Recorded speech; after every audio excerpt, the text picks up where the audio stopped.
Salah kita. Bab wadaniyah salah. Kita tak iktikaf itu, kita doa, kita tak tinggalkan tuntutan syariat berdoa. Berdoa, minta. Tapi dapat ke apa? Allah beri. Habis.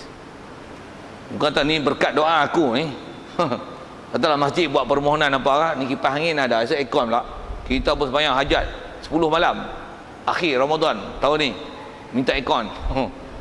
Boh lah tuan-tuan, contoh. Tengok dapat, kita mau dapat. Ini berkat. Berkat. Ini semua ni hasil daripada doa kita ni. Tu yang Allah Ta'ala beri ni. Jadi doa tu Allah Ta'ala beri. Allah limpah kurnia dia beri. Bukan sebab doa. Tapi berdoa disuruh buat. Mengaji disuruh buat. Tu kita kalau belajar bab sabab, hang gelap buka lampu, panas buka kipas, nak terkencing pergi tandas, ngantuk tidur. Tak faham tanya. Itu prinsip dia tu.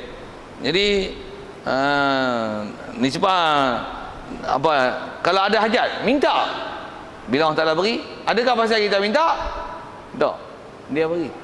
Kita minta ataupun dia yang bagi, jadi kita minta kat dia.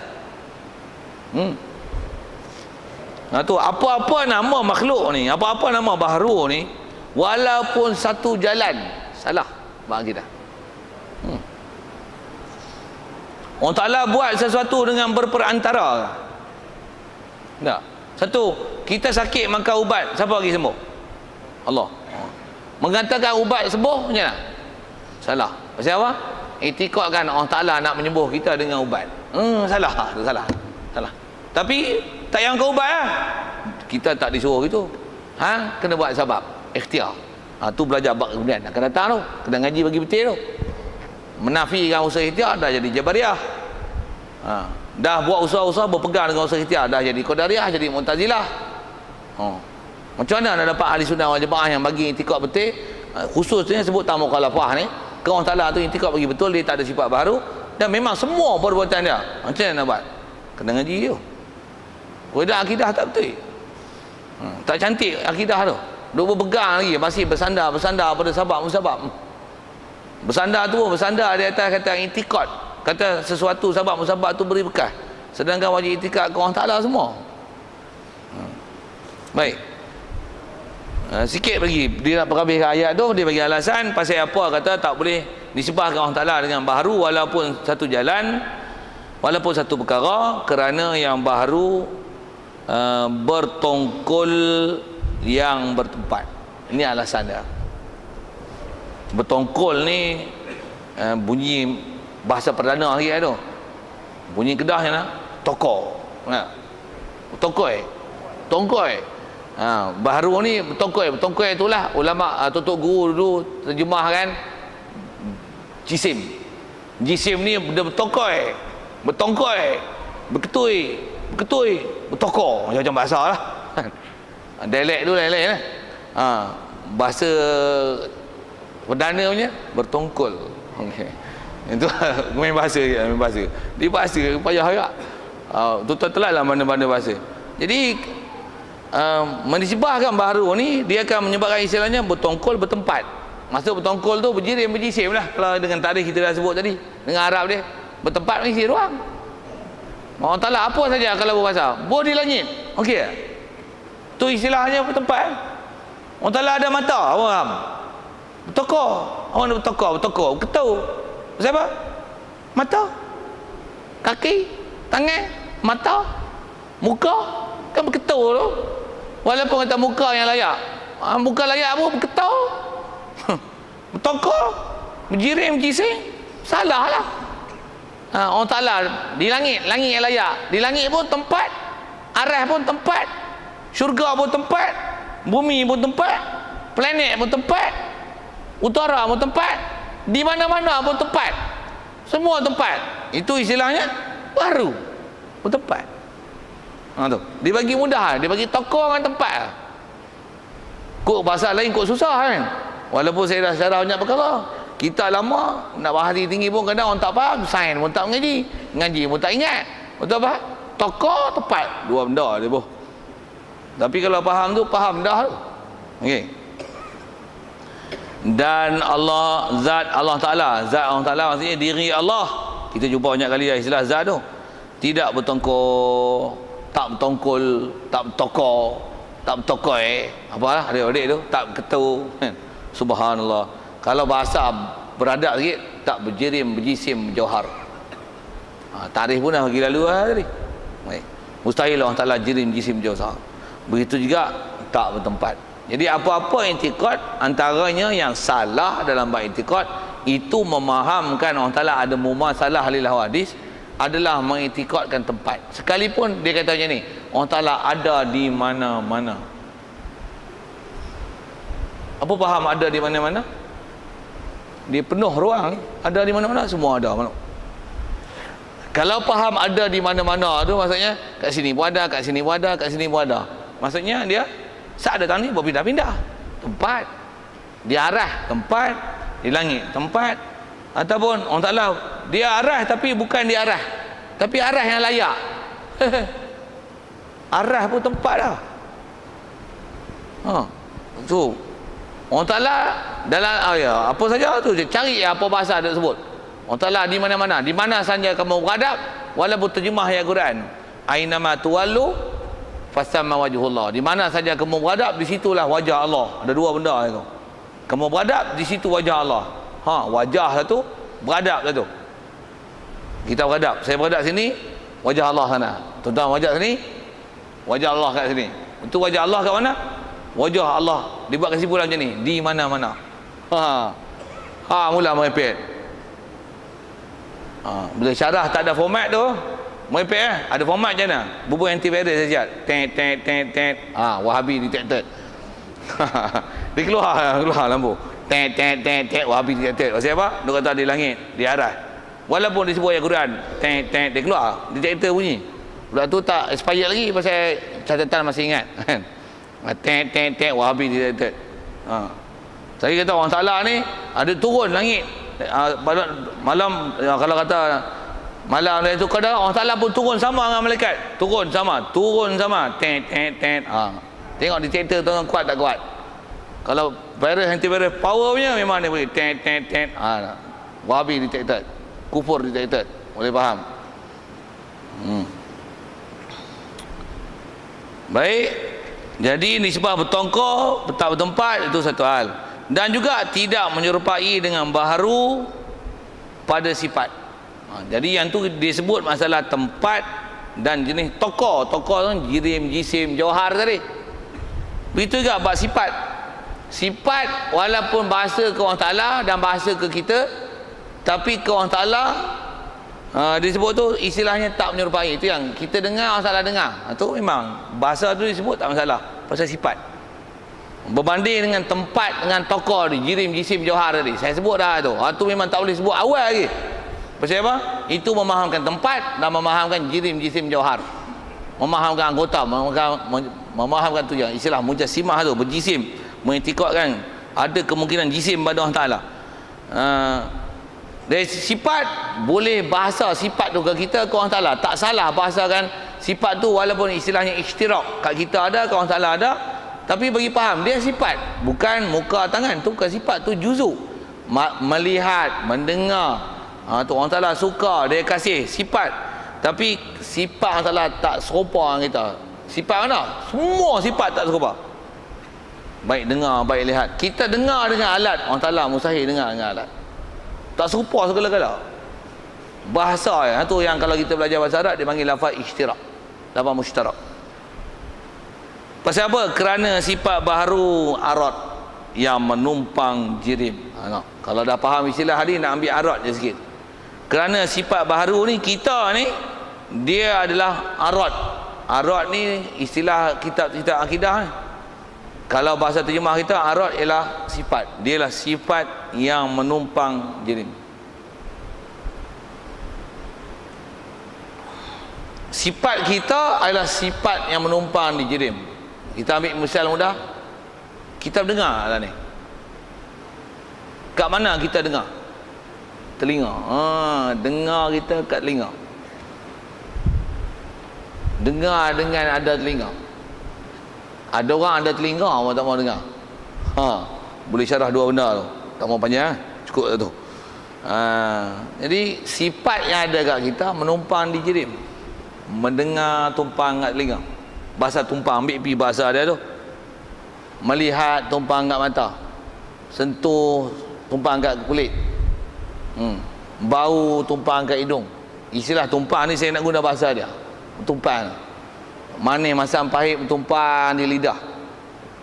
Istilah bertumpang apa? Maksudnya sifat yang ada kat kita, dia kena ada komponen dan anggota untuk boleh ada dan berfungsi. Satu, tak ada telinga, tak dengar. Terang ada telinga, tak dengar. Tak ada biji mata, tak nampak. Tak nampak pasal apa? Terang ada mata pun buta lagi. Kerana duk celik dia pun tak nampak. Boh pi gitu. Apatah lagi biji mata tak ada. Ya. Allah Subhanallah. Allah Taala melihat. Dia melihat bukan dengan biji mata. Dia mendengar bukan dengan telinga. Dia kuasa bukan dengan tangan. Dia memutus sesuatu bukan dengan hati dan perasaan. No. Subhanallah.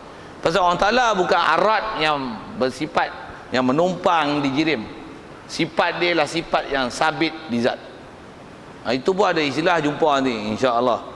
Macam mana pun nak sebut kata Allah Taala sifat dia bukan arat di jirim. Sifat Allah Taala sifat di zat. Apa sifat dia? Sifat yang ada pada diri dia. Yang tu pun saya nak syarah tu agak panjang. Biar dengan bahasa itu. Tuan-tuan tanya saya jawab. Dan bila kata sifat baharu kita ni arat sifat yang menumpang di jirim. Jirim pun jirim bertongkar, jirim bertokai, jirim bertokar, dan berketu. Apa saja bahasa tu pakai. Antara tongkar itu apa? Dengar di telinga. Saja bagi contoh senang, mudah faham. Kalau tak faham tongkar itu apa? Lihat di mata. Rasa di lidah. Sentuh di tangan. Itu istilah menumpang jirim yang bertokar. Satu kita bila hidup tak ada, deria dia tak ada, telinga dah pekak, buang dah komponen apa, gendang apa, koklia semua tak ada, pekak, habis. Pasal apa? Tak boleh ada arat. Pasal apa? Arat kita arat yang menumpang pada benda bertokar di anggota. Allah Subhanallah. Allah Ta'ala sifat dia bukan arat. Satu mustahil mata, mustahil tangan, mustahil muka sekali lagi sebut tu. Dan sifat Allah Ta'ala bukan arat. Satu dia hidup bukan dengan roh. Kita hidup. Main mana hidup? Hidup adanya roh di jasad. Tu bila tidur, tu mati tu. Tapi sagi roh balik dia hidup Saja saya usik-usik itu. Saya pun nak berhenti ni. Tahu kan nampak saya punya style mengajak dia panjang je kan. Pasal style saya tu main pun jauh. Ni ngajak pendek tak padan. Ni pun pendek saya tak puas. Tuan-tuan pun nak jumpa pun sebulan sekali. Tuan-tuan nak balik pun yang pasal kata wah lapak sikit. Tengok TV 2 CD, tengok cerita Hindustan boleh tak ada apa-apa pun tak. Satu CD sejam. 2 CD 2 jam tengok cerita orang putih. 2 CD tak ada masalah pun, DVD lagi tengok kat 3 jam. Tak ada masalah pun, ngaji kitab lengah pungkok lah. Ustaz ni panjang sangat lah, tak kerti bahasa lah. Tak tahu body contact lah kat pukul 10 lah. Tak tahu bahasa tu. Ingat saya tak tahu. Ingat bodoh tu mana kan ni. I know my time, you know. I come from far away to teach you something. You don't want to hear me. Wow, how are you? Oh, yeah. Boleh saya cakap orang putih. Geram cakap orang putih. Okay. Saya nak berhenti ni. Dan tidak menyerupai baharu pada perbuatan. Nak jumpa bab perbuatan lah. Jadi dia kita mustahil menyerupai pada sifat. Mustahil menyerupai baharu pada zat. Jumpa bab perbuatan insya-Allah. Wallahu alam. Baik pada Allah Taala silap salah kata baca tak sedap dengar tu silapan. Kenapa soal kalau ada tentang apa kita bicara ni? Panjang umur kita jumpa pas raya tu lah tu tengok tarikh lah kalau bulan Syawal tu dan mari hari Selasa tu puasa 6 tu dah kalau dah selalunya kolibnya dah habis. Ada tarikh pun saya tak tengok siap ni, sorry lah di atas kecuaian saya nak menentukan tarikh. Ada pun nanti tengok jantung rasa dia kata ada tak ada. Soal kalau ada sekitar tu. Ya. Ya.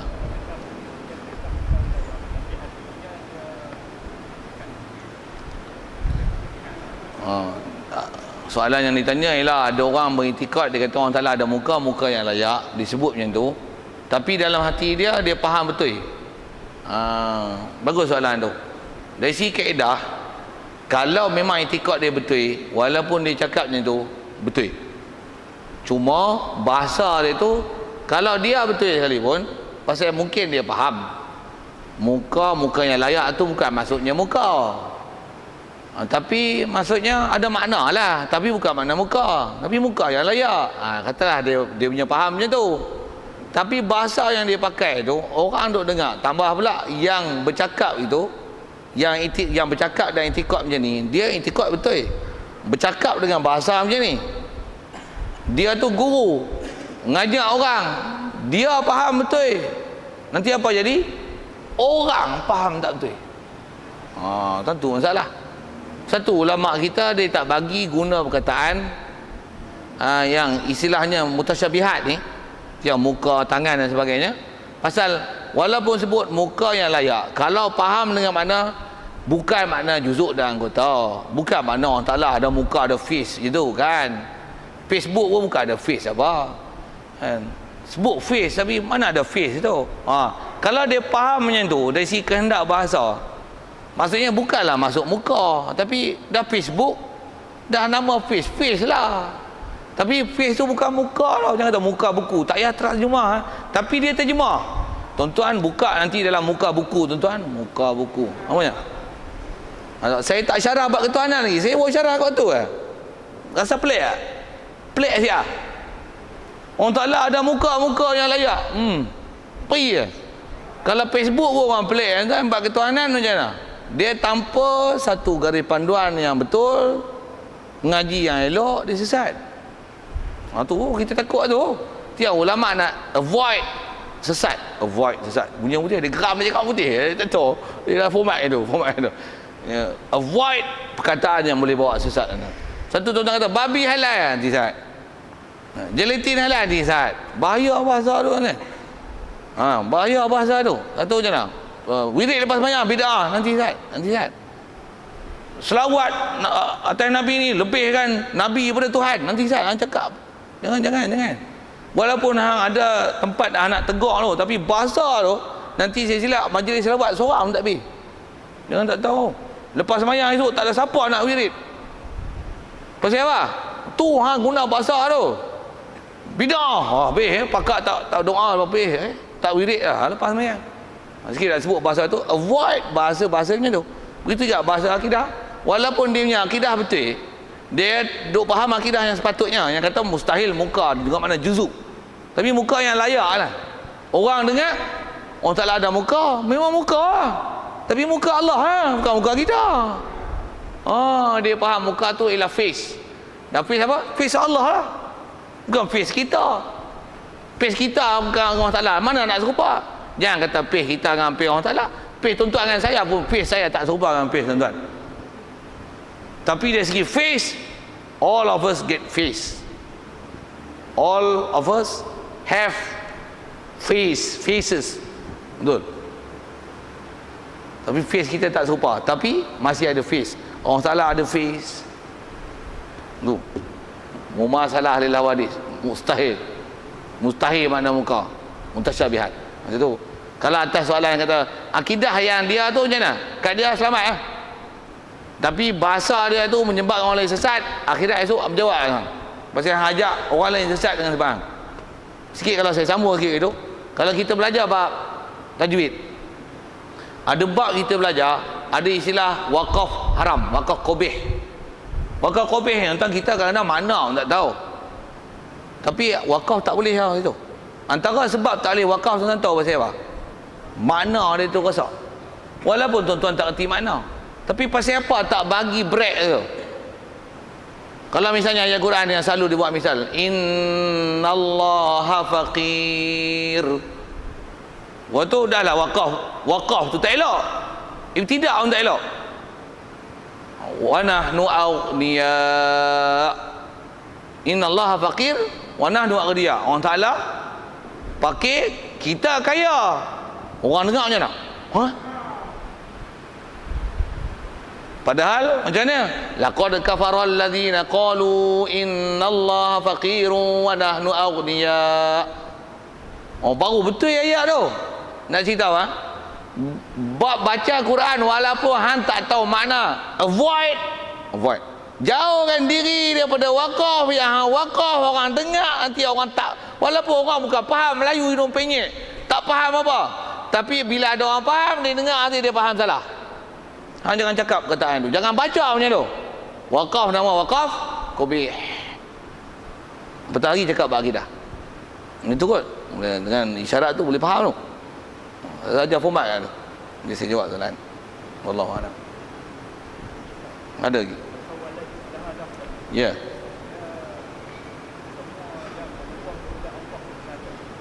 Beruah, ya. Kalau ikut kaedah dalam fiqh, soalan yang ditanya ialah istilah kita belajar, saya sebut masalah babi apa awal tadi, masalah istihalah, tahawalat, taghayyurat tu. Kaedah yang disebut oleh ulama memang istilahnya proses yang Allah Taala saja. Satu saja yang boleh jadi halal. Tu yang arak jadi cuka tanpa ada kita masuk campur tangan. Walaupun kita boleh buat arak tinggal dia jadi cuka, satu boleh. Kalau ada yang buat usaha pun buat sama lah. Cuma sama mesti alat betul. Alat betul. Yang tu je kod yang kalau kita jumpa dalam fiqh, yang tu pasal dia berkaitan dengan ikhtiar. Satu boleh ikhtiar. Buat arak tinggal air tapai ke apa, lama-lama jadi cuka, katalah air tu. Bila proses jadi cuka, okey. Tapi jangan campur apa-apa. Begitu juga sama. Yang tu dimasyhur sebut dalam kitab pasal kita boleh ikhtiar pi usaha buat. Adapun bab telur apa tu kita tak campur tangan sikit pun. Usaha dari sudut buat teknikal apa boleh. Tapi nisbah berubah tu bila mai Allah Taala barulah hak suci jadi hak haram jadi halal, halal jadi haram dengan proses contoh kita barat tadi. Jadi dia memang semua dengan proses Allah Taala. Satu kalau sebut cuka pun syarat jangan campur tangan kita. Hang campur tangan najis. Campur tangan najis. Cuma bab kulit dia ada syarat jadi. Janji rendam tak busuk. Okey. Rendam tak busuk. Baru boleh. Tak cukup syarat tak boleh. Pasal yang tu berkaitan dengan ikhtiar. Yang lain kebanyakan bab tahawalat ni adalah semua datang daripada Allah Taala. Satu baja dan sebagainya, pokok serap, teluk kita sebut. Jadi dengan sebab mengeram dalam hari jadi darah, macam-macam bab tu. Semua tu adalah dengan daripada proses yang Allah yang susun. Fitrah kan benda tu. Itu yang kalau gelatin itu proses makmal Taala. Itu kot. A'udzubillahi minasyaitonir rajim. Bismillahirrahmanirrahim. Allahumma nur qulubana min nur hidayatika kama nawwartal arda min nur syamsika abadan abada bi rahmatika ya arhamar rahimin. Warzuqna fahman nabiyyin wa hifdzal mursalin wa ilhamal malaikatil muqarrabin. Wa sallim tasliman ala jamil anbiya'i wal mursalin walhamdulillahi rabbil alamin. Assalamualaikum warahmatullahi wabarakatuh.